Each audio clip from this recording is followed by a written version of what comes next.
Hello everyone, so I wanted to talk about the Pirates, the Lost Kingdom, and do a bit of a historical analysis. I don't think anyone's done that yet. And I'm going to do it kind of episode by episode. I thought about doing different videos for every episode, but I'm going to just do it in one video. So we'll jump right into it. The first episode talks about the War of kind of how people came to be pirates.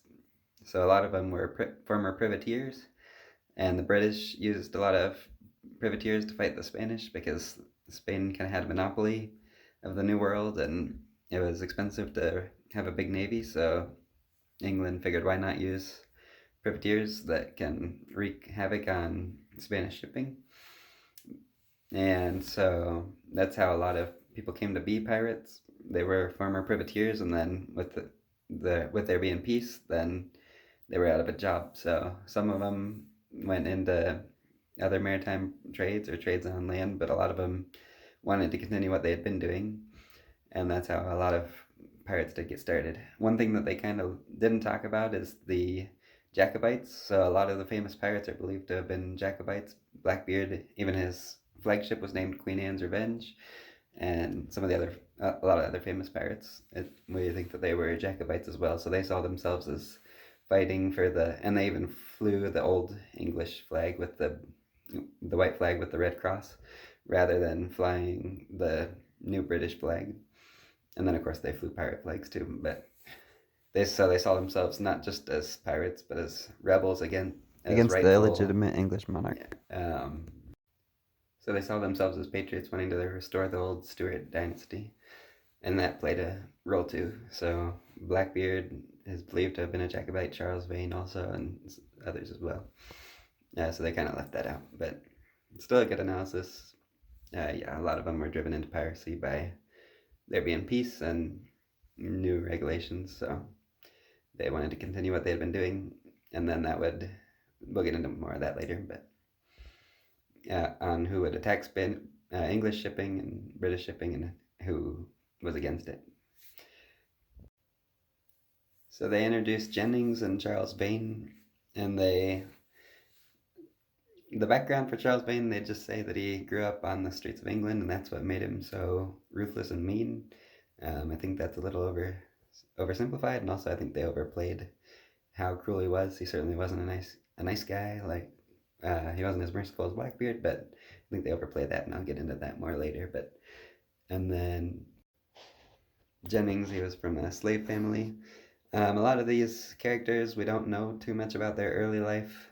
It's a bit difficult to piece together, so we can um, make educated guesses, but it's a little bit difficult to tell for certain. So um, I understand it's difficult, but I think, especially with Charles Bain, they could have maybe uh, it's a little too simple, or maybe they could have just left out the beginning altogether and just jumped right into it. But they talk about them and they're stealing the Spanish treasure fleet. So the Spanish treasure fleet had sunk, and Spanish treasure fleets were always kind of prime targets. If you could get them, think of them as like robbing a huge bank.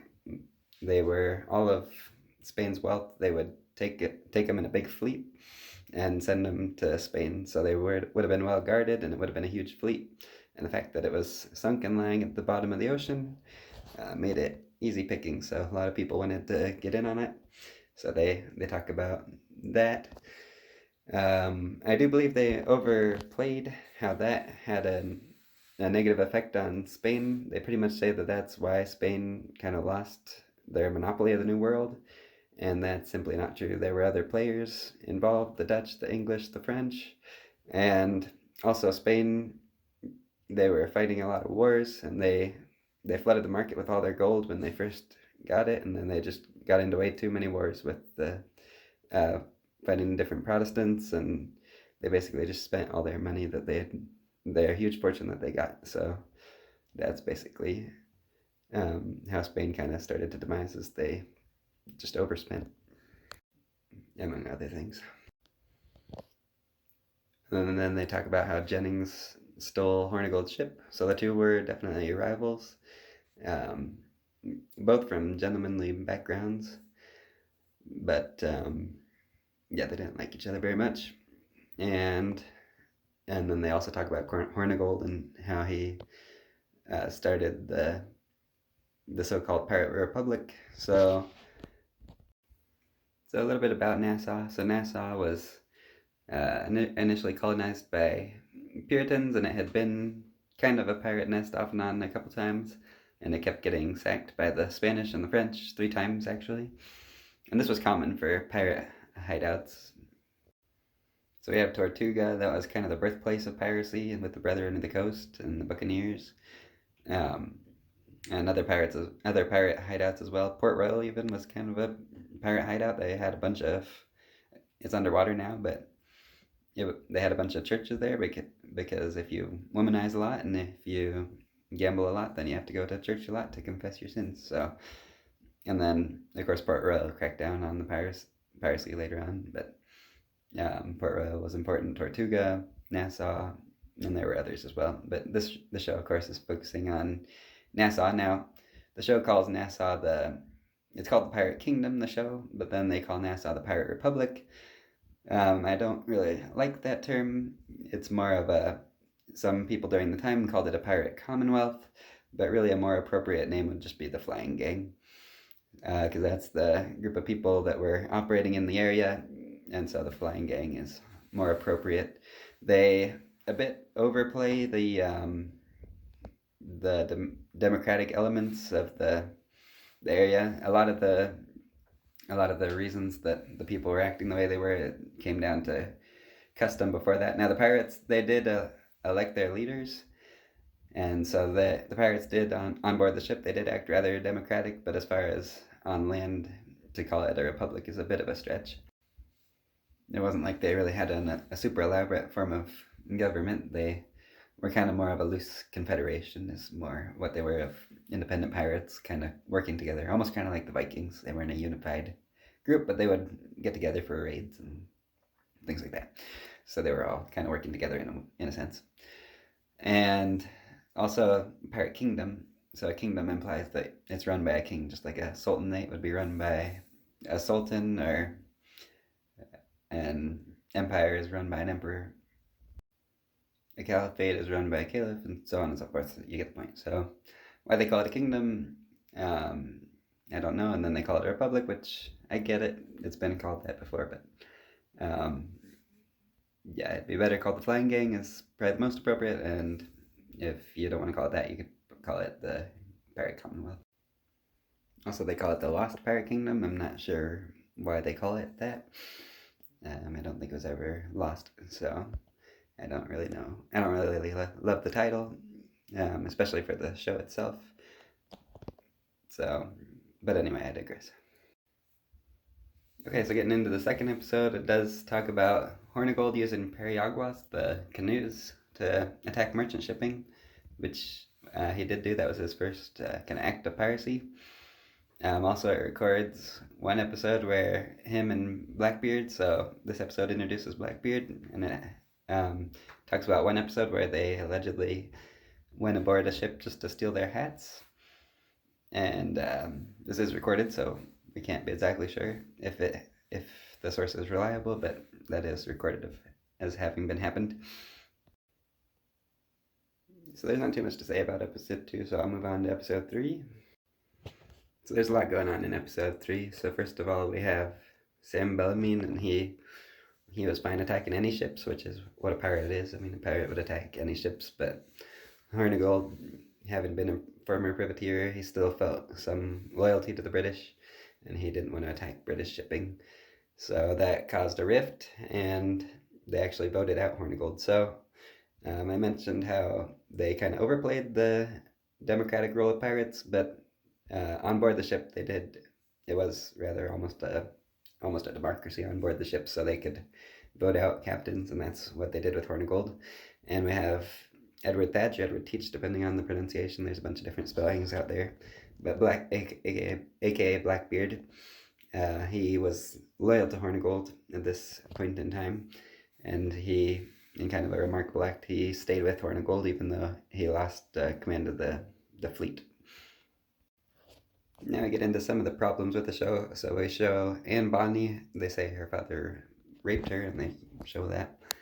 First off, so it's a documentary. I'm not sure that they should be showing sexual stuff. I mean, it should be educational, but I mean, I guess maybe that gets more viewers. But also, so Netflix seems to really love their docu-series rather than documentaries, or than just straight up traditional documentaries with talking heads and with either footage if it's like World War II, or older stuff. They have dramatic representations. So some people don't like that. I like just regular old fashioned documentaries because I love history, but I do like the docu-series too. They are entertaining. But anyway, so the females are some of the more misrepresented characters in the show, and Bonnie didn't begin piracy until the 1720s, 2 years after Will Rogers had taken control of the island. So to show her in all these scenes, it's just false. It didn't happen. They say Governor Spotswood of Virginia was responsible for protecting the tobacco trade. Really, he was responsible for protecting all trade. So he wasn't happy with the pirates running around. And tobacco was important at the time. We think of plantations and America as being predominantly run by cotton, especially in the South, but a lot of slaves were planting tobacco. In fact, it got so bad that they had limitations on the tobacco because everyone started growing it, people growing it in their yards, just small houses, not even whole farms, and like the quality diminished as a result. So then they started having regulations on the tobacco. And they talk about the triangle trade, which was important at the time. Basically, you come from England down to Africa to get slaves, Africa to the Americas to get fresh raw resources, and then back up to England to get finished products. So that was important. And they also talk about they give kind of a brutal depiction of the slaves, but an accurate one, I would say. They wanted the ships to be as fast as possible to haul their human cargo. So that is what it was. Now, they talk about Sir Humphrey Morris, who was in Parliament, and he was an important slave trader, and they talk about the construction of this new slave ship, which had 28 guns, and it was meant to be very fast, so it would have worked well for the pirates. And think of these almost as like the super ships of the day. They're kind of like the huge oversized oil tankers, bigger than the regular sized tankers, or the massive ships of today's age. So they would have been bringing in a lot of money. They would have cost a lot to build, but they would have made up for it in trade pretty quickly. Now I see Bellamy with a straight sword that's black. It's almost a machete. I'm not sure why it would be black. I think it would be just used with the common metal. I don't think it would have been black. But we can talk more about swords later. Now we talk about Mary Hallett losing her baby, and that's Bellamy's lover. Again, this is probably fictional. We don't really know that happened for sure. Now we have Bellamy's nude attack on the Whydah. The Whydah was that pirate ship, or sorry, it was the slave ship that was captured by Sam Bellamy, and when he captured it, he had Africans aboard on his crew, and they're all naked. So some people weren't happy with that. And of course, this was their big investment, this ship. But it served the pirates well because it was fast. It was a bigger vessel. So this was common for pirates to kind of upgrade their flagship as they got bigger and better ships. And also generally they would have been kind to the people on board. So maybe kind isn't the right word, but they often would have given them a choice if they wanted to join piracy. Unless they had a skill, then they would have kind of conscripted them. But it was in their best interest to treat these people with respect too, because if they were going to be serving on board the pirate vessels, then it helped them because it's more manpower. And if the ship was good, they'd often keep the ship because it's another ship to add to their fleet. So it just gave them more power, and it was in their best interest not to terrorize the crew. Well, they wanted to scare the crew into a quick submission without fighting, but then they often weren't very cruel to the crew after they surrendered. Moving on to episode 4, we have Woodes Rogers getting shot in the jaw, swallowing his own jawbone after getting shot in the jaw. And we have him circumnavigating the globe. We also have Benjamin Hornigold having a change of heart and attacking British ships for the first time. Captain Beer hears a famous speech by Sam Bellamy. Historically, we don't know that this speech took place or if it was real, but it gives us an idea of Sam Bellamy, kind of how he felt. He did see himself as the Robin Hood of the seas, and the speech talks about um, the oppression of the rich and the value of the poor, the working people, and how the rich, he pretty much describes them like leeches. And so, like I said, we don't know that that speech took place, but that's why he's sometimes referred to as the Robin Hood of the seas. But let's not kid ourselves. He was a pirate, and he was out to line his own pockets, certainly. So to call them social revolutionaries is a bit of a stretch. They were um, perhaps he did feel that way, but even so, they were trying to get rich. Um, so they did have their own motives in mind. They weren't out trying to. Perhaps he thought he was better in the world in his own way, but they were out to make a profit at the end of the day. Yeah, Sam Bellamy wanted to let the ship go that they had captured, but the crew voted against it, and they ended up sinking the ship. So around this time, they did a lot of the pirates did end up sinking some of the ships that they were capturing, rather than just keeping them all in their fleets.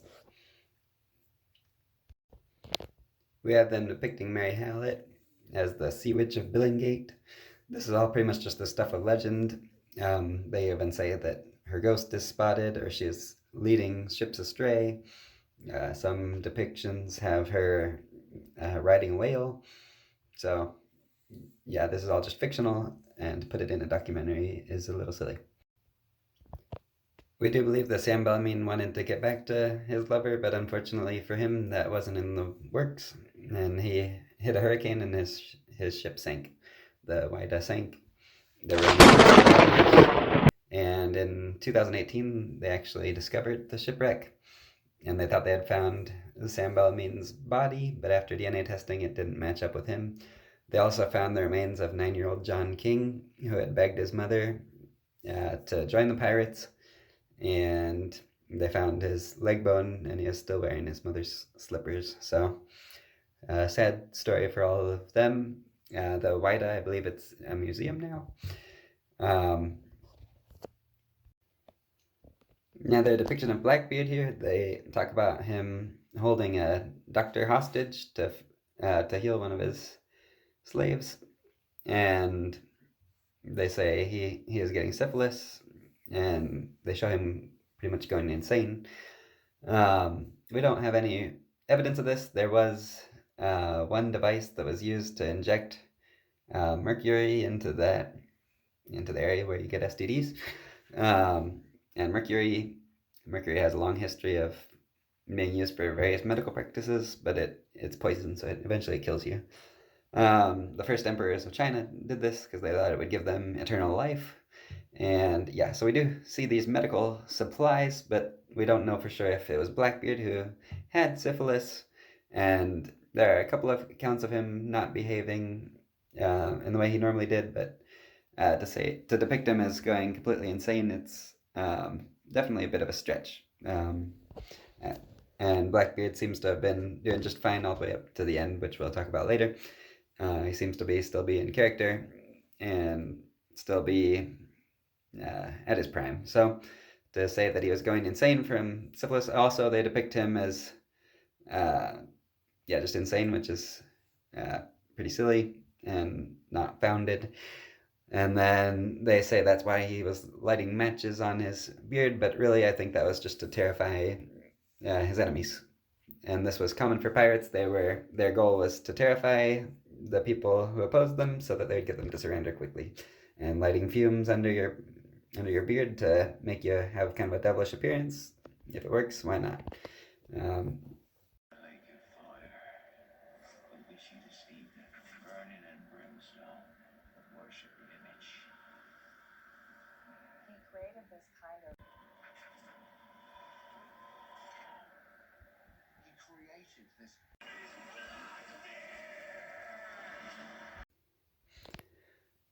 And also, I wanted to take this time to talk about the flags. So a lot of pirates would have had the simple skull and crossbones. We think it originated from the simple black flag, which meant that they wouldn't give any quarter, so no prisoners would be taken. Um, as we know, a lot of the pirates were merciful after they would take the ships, especially if they didn't fight. However, we by having the black flag and giving off that sign, it would intimidate the people that the pirates were trying to attack, and it would strike fear into them. Now we do see them depicting the flag that's commonly associated with Blackbeard, the skull stabbing with the hearts. We don't believe this was actually Blackbeard's flag, unfortunately. When I first found that out, I was a bit disappointed. I even had that flag in my room at one point. Um, but the only depiction we have of Blackbeard's flag, it depicts it as a skull with death heads in it. So we believe it might have been just a skull or the skull and crossbones. And then one of his flags, one of his sloops had a red flag as well, just a solid red flag. So unfortunately, the flag commonly associated with Blackbeard isn't actually his flag, and so in the documentary they do show him with the flag that's associated with him, but that flag didn't even come around until later, so unfortunately it wasn't his. Okay, so in episode 5 we have Woodes Rogers' campaign with the offer of the pardon, and that divided the people in Nassau. Hornigold and Jennings both accepted the pardon. Hornigold, I think, wanted to return to legitimacy. He wasn't happy attacking the British vessels, and he wanted to go back to being a privateer, or back to being legitimate, and he wanted to be the legitimate governor or mayor of Nassau. And Jennings just wanted to keep the money that he had accrued and go back to being a gentleman. So Charles Vane was very much against the pardon, and he made an escape off the island. And Benjamin Hornigold turned into a pirate hunter, hunting down his former comrades. So I digress. I said they were naked when they attacked the Whydah. It was actually later on when Jennings stripped and his crew stripped naked to attack a French vessel. And then Jennings did accept the pardon. And Vane wanted to get Blackbeard to help to fight the British, but Blackbeard had a plan of his own. And the video also does discuss James Avery and how he motivated Charles Bain. So James Avery would have probably motivated a lot of these pirates hearing stories about this successful pirate early on. I think he probably would have inspired a lot of these young, ambitious pirates. So I noticed in the show too, a couple times they repeat the scenes, or they repeat what the narrated parts with the experts. So yeah, they could have maybe noticed that. But anyway, moving on to the grand finale. So we have episode 6 where they're hunting down the pirates. So Charles Vane managed to escape, and he used a fire ship. So these would have been ships that would have been lit afire, and they would have had all sorts of flammable things on them, and they would have been set to sail into the enemy and lit ablaze. And so we have them using one of these, and it caused Woodes Rogers, his whole fleet, to scatter, and Bain took this opportunity to hop on his sloop and get away. The show generally doesn't describe sloops too much. It mostly focuses on the big grand ships, but I think it's worth noting that for the pirates, a lot of this time, well, a lot of the ships in the Bahamas in general would have been sloops, not these huge vessels. Certainly these famous pirates did have larger flagships like the Whydah and like the Queen Anne's Revenge and others, but a lot of their fleets would have still consisted of sloops. And sloops were kind of ideal because they were very fast, so they could catch up to larger vessels. And the pirate tactics of the time, they would have not always used just the pirate flag, they would have used any flag that the nation had, and then they would have tried to sneak up on them and then raise the black flag when they got closer to try and scare the fleeing vessel, or the vessel that they were after. And actually, even civilian vessels, even vessels for trade and things like that, they would have often had multiple flags on them just to try and avoid trouble so that they didn't get attacked by other countries or anything like that. So Rogers now takes full control of Nassau, and Hornigold becomes the governor.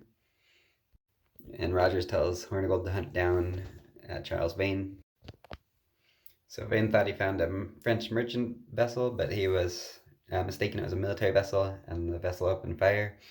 And he wanted to retreat, but his crew thought that was cowardice, and they wanted to attack. Vane was eventually captured, and he ended up being hung in Port Royal. Hornigold became a privateer again, and he was never really heard from again or seen in the history records.